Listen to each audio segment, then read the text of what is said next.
Hello everyone, Ranger William here at Cowpens National Battlefield, thanking you for joining this program as part of the Cowpens 240th Anniversary Commemoration. This program was going to be from Dr. Lawrence Babits, but with some video difficulties, he was able to send us his PowerPoint and his text, but sadly not the full program. I will be reading his text and following along with the PowerPoint, and I hope you enjoy. So here is Cowpens Archaeology, New Insights on the Battle, by Dr. Lawrence Babits. Greetings from North Carolina. In these difficult times, think about the soldiers who coped with adversity in 1781. For me, just getting this presentation together was easy, but making it into a video without technological assistance proved virtually impossible. So my presentation is secondhand, but still contains good information. That makes it similar to scouting and reconnaissance reports coming in to Daniel Morgan and Bannister Tarleton during January 1781. Hopefully it will not be too garbled in the transmission. For starters, people visiting the site today see a different landscape than Morgan's men saw. In fact, even the slope, water sources, and roads have changed just within living memory. It may surprise some of you to learn that the roads through the battlefield were still dirt in 1936, but they had been graded. The roads were still not paved in 1957, but motorized traffic through the Cowpens Crossroads Junction was busy enough to justify a gas station that stood where Triplett's left flank Virginians held the main line on 17th of January. The tree lines were different then, and much of the landscape could not have been seen as well. Still, the zone over which the British infantry advanced was reasonably free of trees, even though the woods covered the flank areas, and the springs along the Green River Road had stopped flowing during the battle. The cane brakes around the spring were not as widespread either. This map shows a reconstruction of what the land looked like, but includes houses that were not yet built, the 1881 U.S. Monument, and the 1850s Washington Light Infantry Monument. If you look closely, you can see Wolf Pit marked on the Green River Road between two Scruggs houses. The land feature is an 1880s figment of someone's imagination. If you think about it, horsemen did not go galloping across a landscape with wolf pits, risking their own necks as well as their mounts. The Cowpens Crossroads is close to what it was in 1781 when Morgan's flying army spent one night here, without tents, according to John Eager Howard, who also mentioned there were some cattle pens. The pens were almost certainly seasoned wood for soldier campfires that night, so they were gone when the battle started. No one else mentions them. Of particular importance are the heads of the various streams that start near the road and run off to the east or west. The springs at the heads of these creeks were surrounded by canebrakes and pea vines, the cattle's ideal winter forage. They probably were surrounded by militia campsites, so they could have water for cooking. The Continentals were probably placed on the roads a short distance from the junction to guard against surprise. This overview shows the battlefield without any ground cover. The ripples were caused by grading to level grain fields or orchards. Morgan Hill is the apex where two later roads came together, and the 1881 monument stood there. That little triangle was the battlefield, complete with an audio message as it existed in 1974. Houses were along the roads and in the woods. They've been removed, and the bare earth LiDAR view shows the landscape without being distracted by the tree lines, houses, roads, and visitor center. But if you look closely, they are there, even if they were removed after the property was acquired for the people of the United States. In the course of this talk, some of these landscape features will be referred to repeatedly. Here are three views of the battlefield with points that are visible today. The headwaters around springs and the replanted cane, yellow, are obvious. Even the traces of the old roads can be seen. Since much of the new interpretations were generated by looking at musket balls recovered during the metal detector survey, it should be helpful to understand how many bullets were carried onto the field that day. This is an ideal generated from standard musket loads carried by soldiers, the number possible in military-issued cartridge pouches, and some recollections by participants. The totals do not mean they were all fired as one man, who fought on the militia line, the militia dragoon fight in the American rear, and in the counterattack, fired his rifle only 5 times. Obviously, with less than 300 bullets recovered, a lot were not fired, and many that were fired have not been found or were picked up by farmers in the last 200 years, or relic hunters since the mid-1950s. The total is astounding when 1,000 musket balls in their crate weighs over 50 pounds. The lead statement is not meant to be a joke. The artifacts, including the bullets, were found at certain places. This is the scientific part of archaeology. How they got there must be explained. The interpretations are part of the process and can be scientifically tested by asking what it would take to disprove the interpretation and matching it against the find locations. There are a lot of possible interpretations, and the one presented here is just the tip of the iceberg.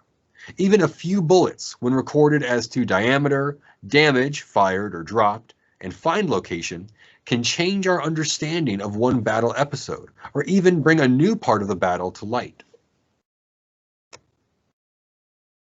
Some of the terms that will be used need to be defined for folks who have never participated in a discussion of 18th century military and tactics. Battle lines are the linear arrangement of men to bring the most firepower to bear. They can be static, as in the militia, the second line, or the Continental, third line.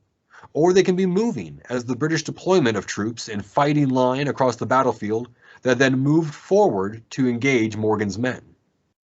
A beaten zone is where bullets that missed their target fell to the ground.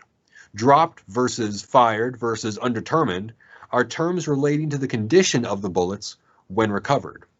Ones without damage are probably dropped, and if enough are found in an area, they may define a static line that reloaded or fought and dropped some bullets. If they were fired, they will have damage from the powder and from impacting a target or the ground. Some melted blobs of lead are probably bullets that hit trees that were later burned. The weight of some blobs is exactly the same as the weight for British or American bullets. The weight thus reflects the caliber or diameter of the musket or rifle bore. The British used a slight larger bore than the Americans, using French weapons that were 6/100ths of an inch smaller. Here is a schematic of the area searched by metal detectorists in the last survey. Not all the bullets are indicated. This slide shows the recovered shot in terms of whether it was fired or dropped. Some areas show a lot more bullets than others. The difference in where bullets were found or not leads to questions about what happened in those areas. There is more clarity in this distribution map showing where shot were found and whether it was fired or not, and defining the bullets by their caliber, diameter in 1/100th of an inch. Bullets larger than 0.66 inch were probably fired in British-style weapons. Smaller diameter bullets were probably shot from the French weapons provided to the Americans or in pistols. The cluster effect is more obvious here. This slide looks at just the British-sized bullets. The dropped bullets in the lower left probably came from the 7th Foot, who reloaded under fire after being told to stop firing.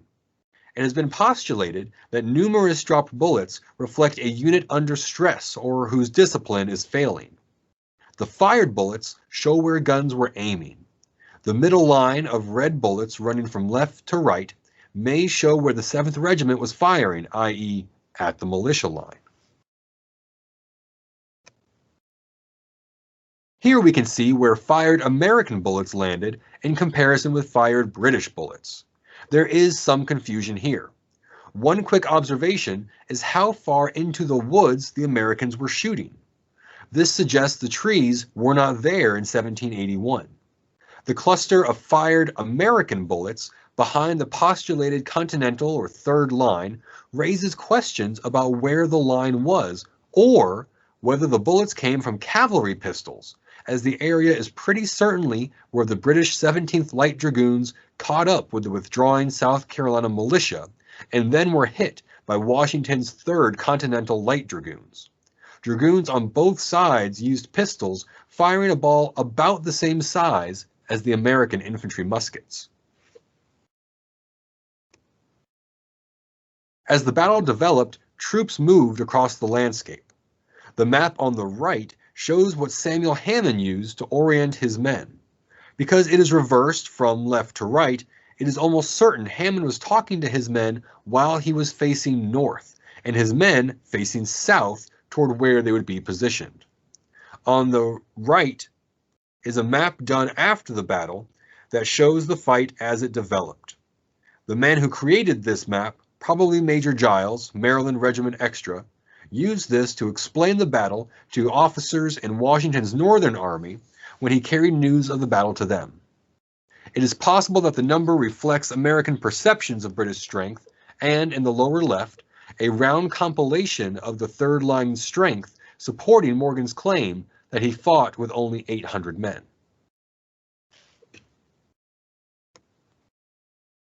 Here is the map showing which British units were where and their strength based on the unit muster rolls.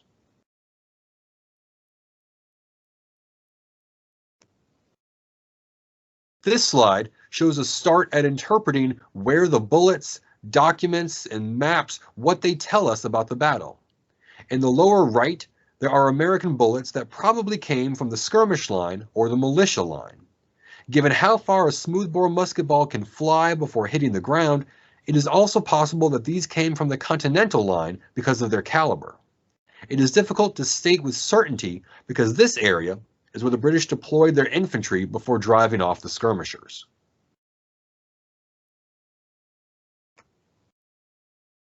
These images show the difference between rifles and muskets. The musket is on the top right. If you were to look down the barrel, it would be smooth. The rifle just below it has grooves cut into the barrel's interior. Since the bullet was wrapped in a greased piece of cloth or patched, it was harder to push down the barrel, but when the rifle fired, the bullet and its patch were forced into the grooves. This created a gas seal, thus using more of the explosive force. The curving grooves also caused the bullet to spin, greatly increasing accuracy and distance, especially as the patch would fall off a few yards in front of the muzzle. The trade-off between the rapid loading, bayonet-carrying musket versus the rifle's longer range and accuracy depended on a variety of factors. The most important factor, and one which Morgan used to encourage the militia to stay on the battlefield, was that bayonet-armed men literally provided a fence behind which the riflemen could rally. This is because horses are not motivated to throw themselves under sharp-pointed objects and won't go into a hedge of bayonets, or in this case, pikes or spears. To increase lethality, George Washington ordered his infantrymen to use buck and ball cartridges in their muskets. There is good evidence that the British began using buck and ball in the South as early as November 1780, but there is no record of this at Cowpens. The distinctions between the different types of soldiers should be readily apparent. Cavalry, also called dragoons, were mounted on horses and used pistols and sabers. Artillerymen used cannon. Infantry used muskets with bayonets. Militia were usually infantry or cavalry, and their manner of fighting depended a great deal on their training. They were not as well uniformed and often got very little training beyond the experience of battle itself. Under good officers, with even a week's training, they often performed very well if given the opportunity. Cowpens was one of their finest battles, along with Bennington and Hubbardton, Vermont in 1777. From the initial guesswork, based on just where the bullets were found, several areas stood out either because of the number of bullets or because the areas had not been considered part of the fighting. Other zones of bullets seemed to resemble where battle lines stood and where were fired at.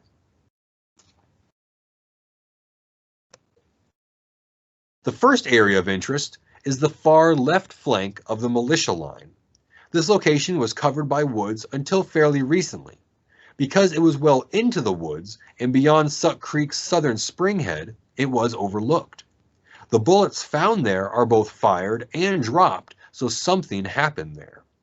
Adding to the mystery is that 2 of the fired bullets are from rifles, while others are from Continental and British weapons. It is possible that this is a beaten zone where fire from the third line hit, or where some British soldiers tried to escape and were brought under fire. It is also possible that the Virginians on the third line's left flank shot at the 17th Light Dragoons as they rode just west of the springs, either advancing to catch the militia or retreating after being struck by Washington's dragoons. The second bullet recovery area is the linear concentration of fired British and American bullets. Initially, this was thought to be representative of the militia line, but there is no reason for the fired American bullets to be there, and there are only 2 dropped bullets. A re-examination of this area suggests that the linear deposition of fired American bullets results from misses fired by the third line Continentals that struck this rising ground. The first British bullets are chiefly on the right half and probably came from the 7th Regiment firing at the withdrawing skirmishers or Roebuck's Spartan militia battle line. Here we see an overlapping of 2 nearly simultaneous events. The first episode is when the 17th Light Dragoons hit the South Carolina militia. This could result in pistol bullets from the British. The 17th was very quickly struck by William Washington's 3rd Continental Dragoons, who had been ordered not to use their pistols, but to go after the British with sabers. If the lead composition is determined to be British by examining the trace elements, this could be explained. Otherwise, more research is necessary. There are 2 other clusters. One is the northeast knoll that was slightly forward of the Continental left flank. This one had buckshot, the only probable British buckshot, 2 fired rifle balls, a dropped musket ball that could be from either side, and 4 fired British musket balls. It is likely that this represents the last position taken by Hammond's skirmishers in their fighting withdrawal.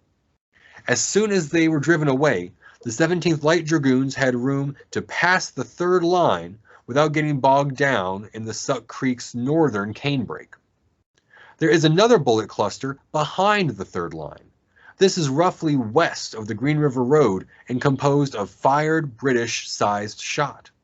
It seems to be a distinct grouping away from the proposed pistol shot.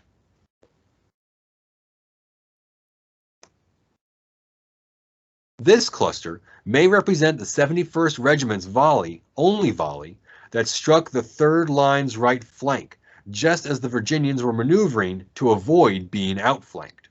Some 200 bullets were fired, some struck home, others were recovered during the survey, but the total is less than 20. So the recovery found less than 3% of the bullets fired in that volley.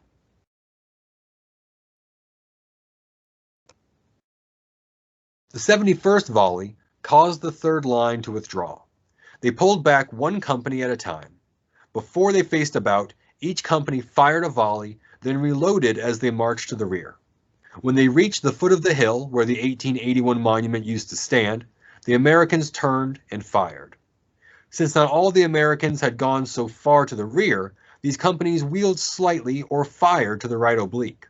Musket balls were found when the visitor center was built, and these were not recorded. If they were American, this would confirm that the retiring Continentals fired at the 71st in a full enfilade and literally crossed the T, shooting right down the Scottish line. We are still not positive where the third line was posted. There are 2 pension accounts that say the line was bowed, and if the northeast knoll and the McDowell skirmishers were forward of the line before they were driven off, this would fit. One telling detail is the fired American bullets along the militia line. The militia line was downhill on a slight slope, so if the third line was firing and missing the British in the short but intense firefight, it could be possible to measure back and better identify where the Continentals were posted. These figures suggest this is possible, but some additional test firing is necessary. The question about Morgan's camp, the cavalry-militia fight, and the cavalry fight have raised before. These bullets do not seem to reflect the cavalry firing, and when the British musket balls are deducted from the 71st volley, this fits. One South Carolina militiaman said that their horses were tied to pine saplings in the rear, indicating a camp area. At least 2 accounts show the zone traditionally called Morgan's Camp was the right distance from the third line. By correlating distances from the documents and other pension statements about their overnight stay, it ought to be possible to narrow this down.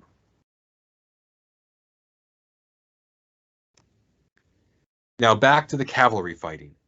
The imagery on the left shows what happens when an infantryman does not have a bayonet. He's virtually defenseless if his musket is unloaded. That saber puts a slash mark into the musket barrel that has 1/8 of an inch deep and almost 1 inch long. Imagine what that would do to a head. Oh, apologies. The famous Rainey painting showing a black bugler firing a pistol is apocryphal, but it does show the sword fighting even if the uniforms are wrong and the wrong colors. The Little Waiter was not a bugler.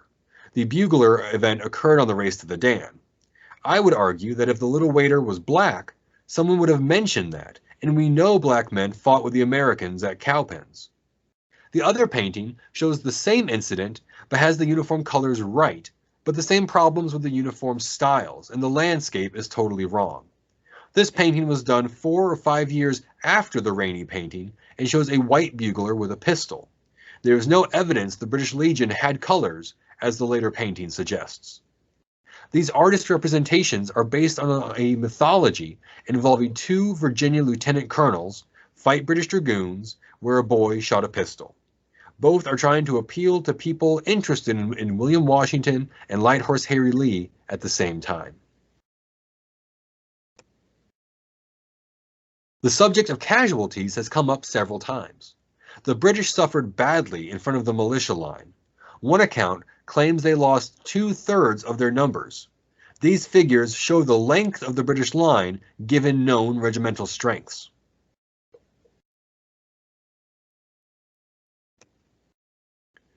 This slide shows the difference between reenactor presentations and the reality of wounds inflicted by swords and musket balls. Some participants reported their wounding in their pension accounts, and they matched the drawings shown here. Enough said. Casualties on the third line show that the British losses incurred at the militia line were as bad as reported. 2 Continental companies reported no casualties in the firefight. This meant that they could fire on the 7th Regiment of Foot without fearing injury in return. The injuries the 2 companies reported were largely from the counterattack and included bayonet wounds. The Augusta Rifle Armed Militia suffered only 1 casualty, again confirming the lack of anyone shooting at them. The figures given explain how the number of men, ranks, and casualties can be interpreted for linear distance. To wrap up this presentation, we need to reevaluate what we know about the landscape and the battle. The landscape is different, and the fighting took place over wider fronts than previously thought. Even a very small number of bullets can add to our understanding. The British were in 2 ranks, fairly close together. They also moved fairly rapidly. The third line Americans had dramatically different experiences depending on where they were. There is more research needed to narrow down this conclusion. There are still many issues. It seems as if the more we learn, the less we know. At least we can now formulate better questions about the fighting, the landscape, and the numbers of soldiers.